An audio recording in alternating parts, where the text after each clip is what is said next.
What's up, you stupid motherfuckers?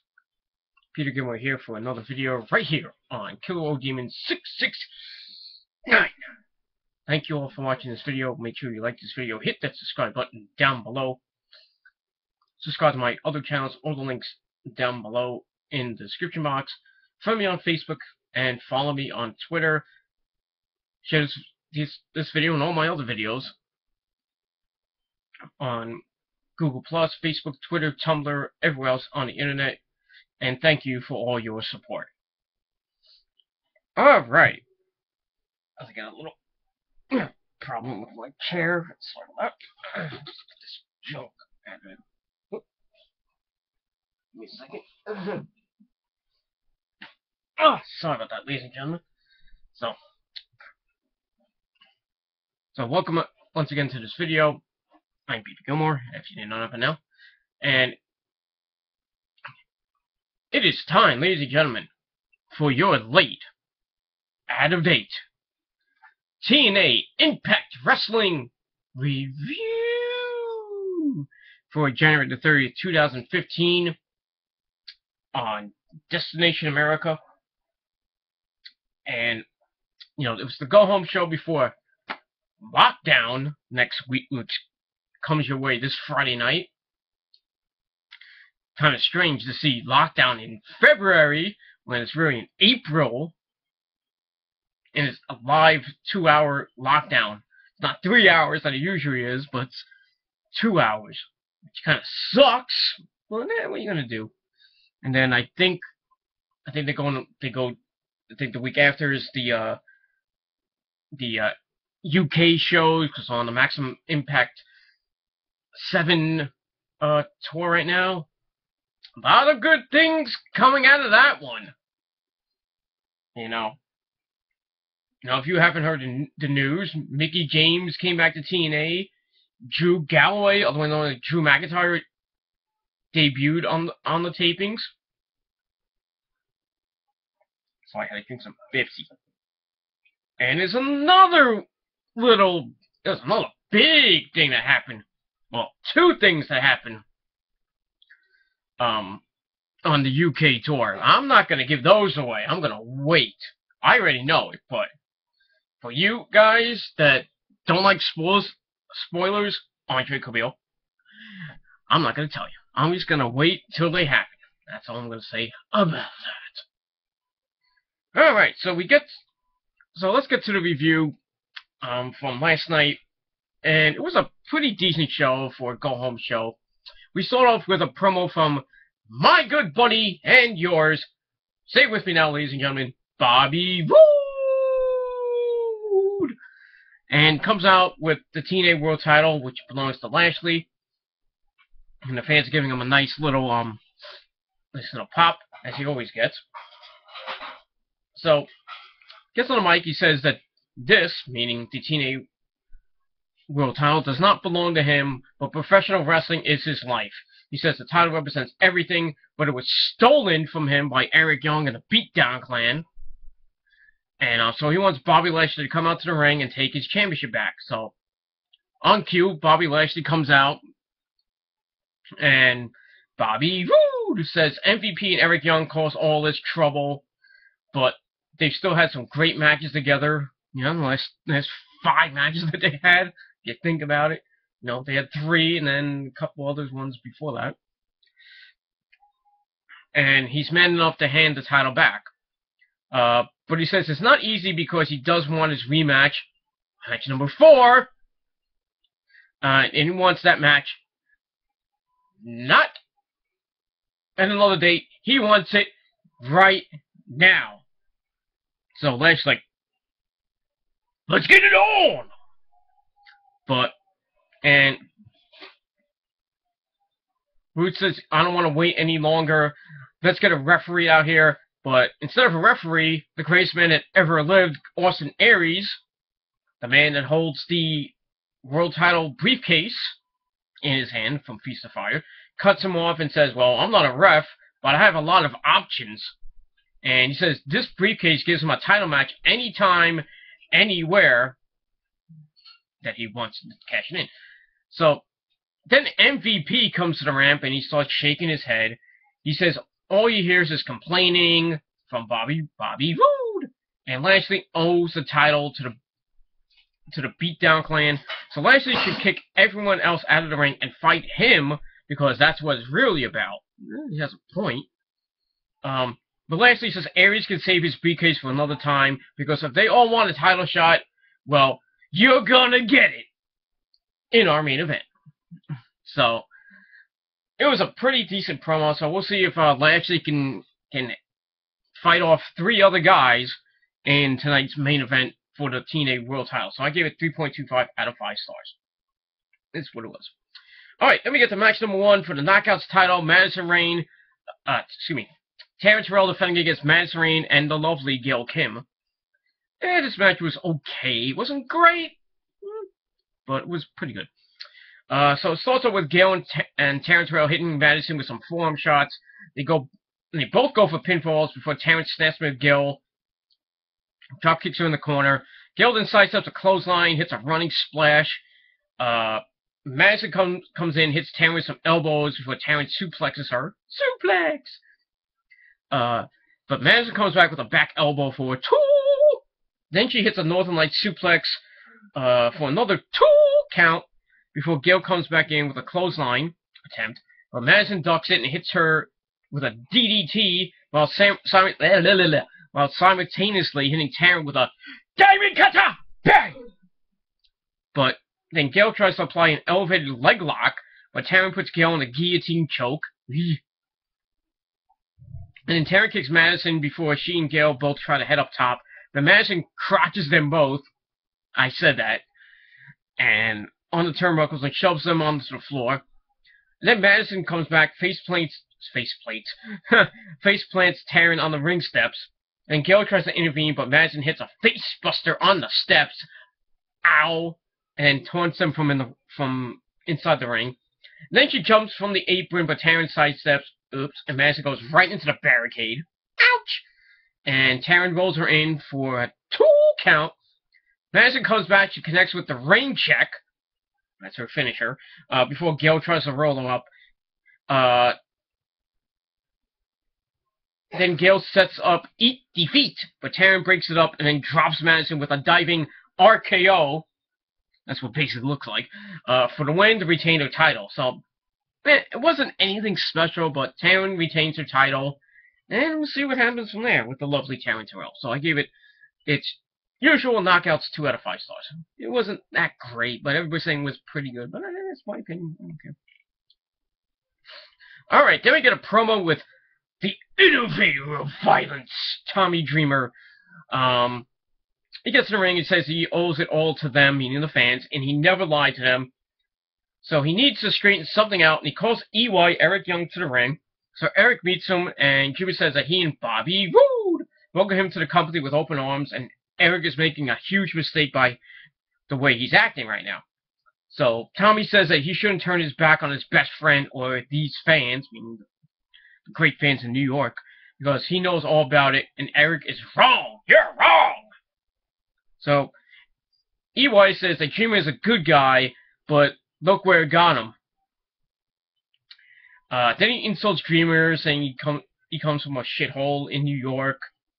And then Dreamer mocks Eric for crying about Roode's title win. And then Tommy asks if Eric even asked Bobby Roode for a title match, which he never did, I don't believe. Then Eric gets all pissed off, kicks him in the stomach, then drops him with a pile driver! Love that album. Eric then hits the timekeeper for no apparent reason, and JB gets all pissed off. And then he tries to attack Dreamer again, but Bobby Roode comes out with a steel chair and chases him off. So, EY just showing why he's a good heel. And, you know, the Eric Young, Bobby Roode feud continues. So I gave the little segment 3 out of 5 stars. Alright, then we see Magnus in a bar, probably somewhere in the streets of New York. He goes over to smooth things over with Brahm, because Brahm got all pissed off that Magnus basically stole his briefcase containing a tag team title shot.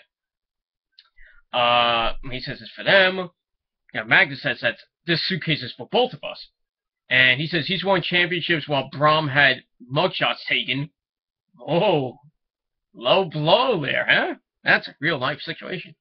And it's all because of his temper, just like he's been doing now. So Braum says, if it was anyone else, I would split your head open. But Magnus says that you wouldn't do it, and you couldn't do it, but you need to get it together and move on. So Braun ends up saying, okay, and they have a toast, a couple of beers, and Magnus says, I'm doing this all for my son with Mickie James, you all remember that, and to put a roof over his head. So he needs the money, kind of like a Kevin Steen type thing. But, this was. Then Magnus says this is the first step in Braum taking care of things too. Then they look at pictures, I don't know what it was, before Braum toasts him and says, let's go get some food. I'm hungry. So he tells Magnus to go outside and wait for him while he settles his tab with the barkeep. But Magnus goes to the door and, uh-oh, it's locked. So, yeah, we know this was all set up from Braum. Braum attacks him from behind, slams him into a wall, hits him in the head a few times, then in the back of the head with a cue ball. Of all things. Then he screams, look at you now! You wanker! So, didn't I call this, or did I not call this?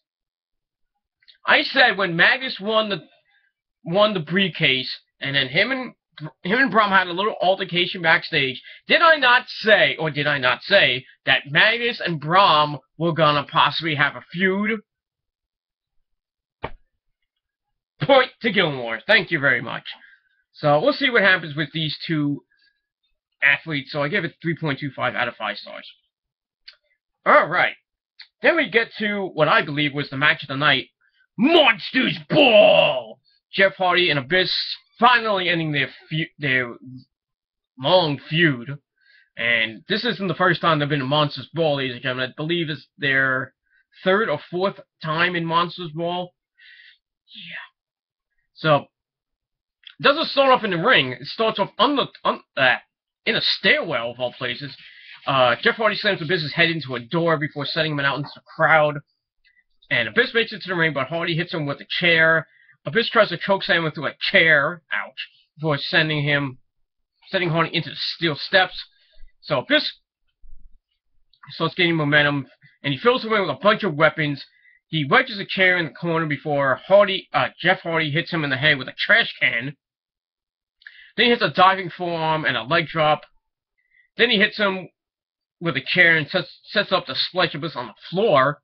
But Abyss sidesteps and Hardy crashes and burns through a table. And Abyss gets some thumbtacks, but Hardy hits Abyss in the crotch with a cheese grater. Woo! Touchy! He's having some fettuccine, I guess. I don't know. But Abyss responds by whipping Jeff Hardy headfirst into the chair in the corner. Ow. Then he gets Janice, the 2x4 with nails, from under the ring and swings it at Jeff with it, but he misses and it gets stuck in the turnbuckles like it always does.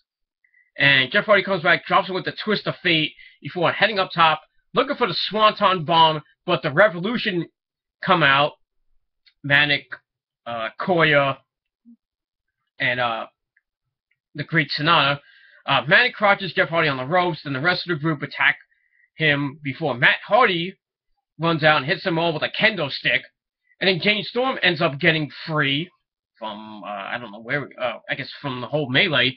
Hits Matt Hardy with a trash can. Then he hits the last call super kick onto Matt before the American Rules runs to the ring. They clear the ring with several kicks. Then he hit a tandem suicide dive onto the Thai Revolution. And Matt tackles Storm on the floor as Abyss starts pouring the thumbtacks on the mat. It's not looking good for Abyss. He punches Jeff a few times as Jeff is still on the top rope. And he tries to superplex him, but Jeff hits him on the head. Then he goes on top of him and then hits a sunset flip powerbomb right into the tacks. Ah, that's gotta hurt. Then he hits a Swanton Bomb for good measure, gets the win, and that's pretty much it. So, kind of a little bit of, momentum going for the Hardys as they're going to be taking on the team of James Storm and Abyss in a cage at Lockdown for the TNA World Tag Team titles. And we'll see what happens from there. See if the Hardys can win. But it doesn't look good for Jeff. That's all I'm going to say. You've seen the video. I don't even have to go there with that one. But I'm not going to spoil it any further. Alright, match number 3. Rockstar Spud! Hello, love! And his best friend, Mandrews, Mark Mandrews, you know, the winner of British Boot Camp 2, taking on the Bromance with DJ Zema Ion and the lovely Angelia Love. So this match was but is what it is. The Bromance attacks Spud and Mark before the bell, and then Jesse comes in, press slams Mark and Robbie assists with a double wheelbarrow slam. And then they kick Mark a few times before Rockstar Spud gets the hot tag, and he goes to town on them, hitting both of them in the nuts before dropping Robbie with a springboard diving kata! Bang! And Mark hits a shooting star press, very nicely done, for the win. So Spud and Mandrews get the win. They work really well together. I like this Mark Mandrews guy. I mean, we saw him last week when Rockstar Spud was getting beat up by Tyrus and EC3. And Mandrews came over the rail because he was sitting at ringside with, with JB's wife, I should say. And then Andrews came in, helped Spud and JB out, then did the shooting star press on the outside to Tyrus. That was pretty nice. So I like this guy. He looks pretty good. So we'll see what happens with him. After the match, Tyrus comes out and attacks both of them, chokeslam them both. EC3 comes out and says Spud is never getting a match with him. I think we're gonna see a match with him. And Ethan says that Spud can face Tyrus instead, and Mark Mandrews can team with him just to be fair. So it'll be a 2-on-1 handicap match inside of a solid steel cage, sister. So next week at Lockdown, we're gonna get Mark Mandrews and Rockstar Spud taking on Tyrus inside a cage. So, I mean, advantage Tyrus in that one, but you never know. We'll see what happens next week. Alright, then we get to the main event, match number 4 for the TNA World Title, Fatal 4-Way match. Bobby Lashley defending his title against MVP, Austin Aries, and Bobby Roode. This match wasn't that bad. It wasn't a bad match. Lashley starts out punching MVP in the corner before tackling him, and then Aries dropkicks Lashley, and then Bobby Roode slams Aries and knocks him out of the ring. And then Bobby Roode tells Lashley, this is between us, dude. And Lashley slams him in the corner, chokes him with his boot before whipping him in the corner. But Bobby Roode kicks him in the face and knocks Lashley across the ring. Aries comes back with a dropkick before MVP hits repeated kicks to Bobby Roode in the knees. Ow. Then he looks for the drive-by kick, but Bobby Roode counters as we go to commercial. We come back. We see Aries hit Lashley with a suicide dive under the first rope to the floor. Then MVP knocks Aries off the apron before he punches Bobby Roode in the corner. Roode comes back with some knees before MVP hits him with some strikes and a ballin' elbow. But Aries breaks up the pin and applies the last chancery. Lashley picks him up and hits the Dominator. I haven't seen that in a while. Before MVP stops Lashley from hitting a spear on Aries. Aries then dives on everybody on the floor. So, get a TNA chance, of course. Then Bobby Roode pulls MVP into the ring. He applies the Crippler Canadian crossface. Lashley breaks it up, and they all end up in a Tower of Doom spot, which is always nice to see. And then Eric Young comes out, he pulls Roode to the floor, and he hits Roode in the stomach with a chair before whipping him into the barricade. Bastard. And the referee didn't see it, as always, because he was too much in the action. Inside the ring. Aries counters a spear attempt with a lance chancery on Lashley. MVP breaks it up, but Aries hits MVP with a discus forearm, knocking MVP to the outside. Then he tries to dive on MVP, but Lashley runs across the ring and spear Aries for the win. So Lashley keeps his title, and we move on from there. So I gave the match 3.25 out of 5 stars. Afterwards, we see the rest of the Beatdown Clan, Samoa Joe and Kenny King. They run in, start attacking Lashley. Eric Young comes back and he starts beating up Bobby Roode and Austin Aries. But out of the back, we see Gunner and Kurt Angle running out for the save. And they clear the ring. You know, Bobby Roode gets on the mic. He says, "This crap with Eric Young ends next week, and they're gonna fight it out inside a solid steel cage, dude." So we're gonna see Eric Young and Bobby Roode inside a cage. Can't wait for that one. Then Kurt Angle gets on the mic. He says, "Well, I'm gonna have my own team ready to go." So we're gonna see Lethal Lockdown next week. And Aries takes the mic out of Kurt Angle's hand. Not a good thing. And says no one on MVP's team wants him on Kurt's team. And he says he's the guy and Kurt makes it happen. So Kurt's going to have himself and Aries on his team. Then he looks to Lashley and asks him if he wants to join his team. Lashley won't have to put up, and he says to Lashley that you won't have to put up with MVP's bullcrap anymore. So Lashley looks to Angle and says, you know I'm done with MVP, and I'm not going to team with him. Then he looks at Kurt and says, but I never said I'm going to team with you either. And then he walks out. So it looks like it might be a 3-on-2 handicap match inside of a steel cage at Lockdown. But my gut feeling is that Lashley is going to come out. He's going to help Kurt Angle and Austin Aries. He's going to join the team, and he's going to beat the living crap out of the BDC. That's what I think is going to happen, but we'll see what happens. So, all in all, pretty decent show from TNA, pretty par for the course. So, we'll see what happens on Lockdown next week.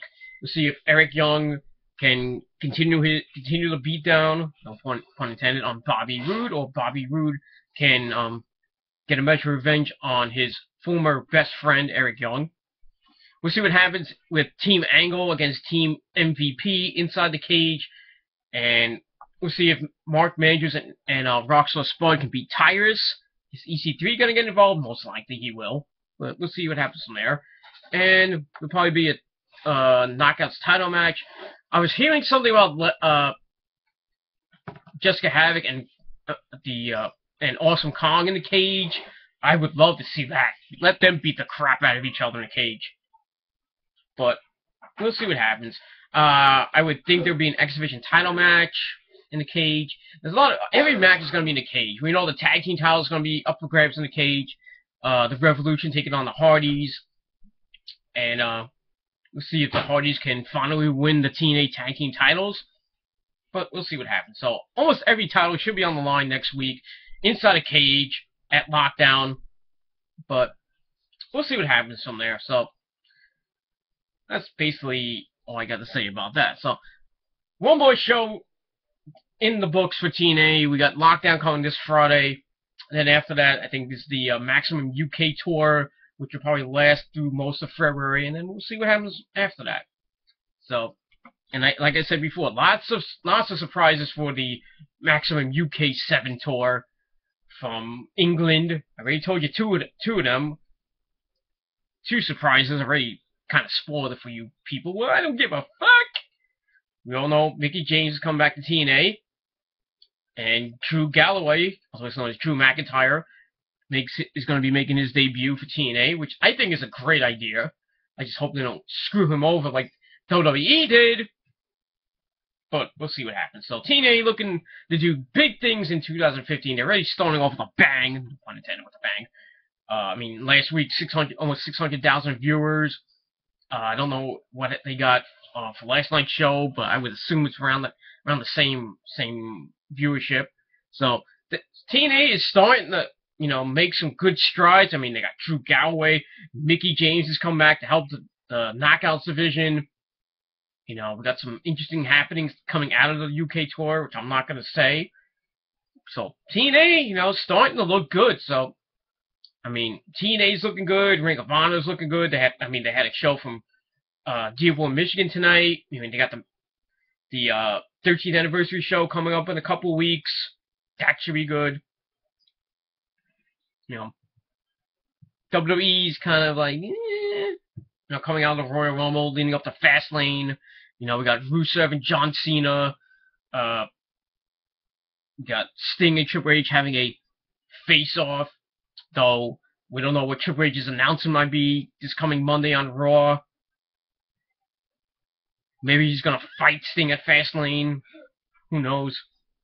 So we're gonna have to wait. So wrestling right now in the first basically month now of 2015 has been pretty decent, pretty exciting. Lots of new things happening. Alberto Albatron's in Ring of Honor now. Had some pretty good matches with Christopher Daniels. Had a good one against Rocket Strong tonight, as I've heard. He was in another match, I think, on Friday night, last night. I forgot who was fighting. I think it was ACH, something like that. But whatever. So Ring of Honor's doing good. TNA's doing good. CCW's doing pretty good. They got the 16th anniversary show coming up. New Japan's starting up, their year.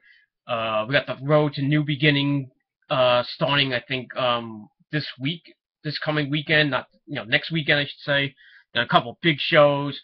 I heard AJ Styles versus Hiroshi Tanahashi for the IWGP Heavyweight title. I believe we're going to see Red Dragon is going to be facing, I think, the Young Bucks and the Time Splitters in a three-way dance at one of the shows. Gallows and Machine Gun Carl Anderson will get a rematch for their tag team titles. I know the Never belt is going to be defended. Shinsuke Nakamura is going to be fighting on one of the shows, I think, defending the IC belt. So, lots of good things from New Japan coming up. So, this year is looking to be probably one of the best in wrestling. But, it's early. It's only January the 31st. We got a long way to go. We only got 10 more months to go, till the end of this year. So, we'll see. Anything can happen. So, we'll see. So, thank you all for watching my video. Leave me your thoughts what you thought of Impact Wrestling last night and leading up to Lockdown this coming Friday.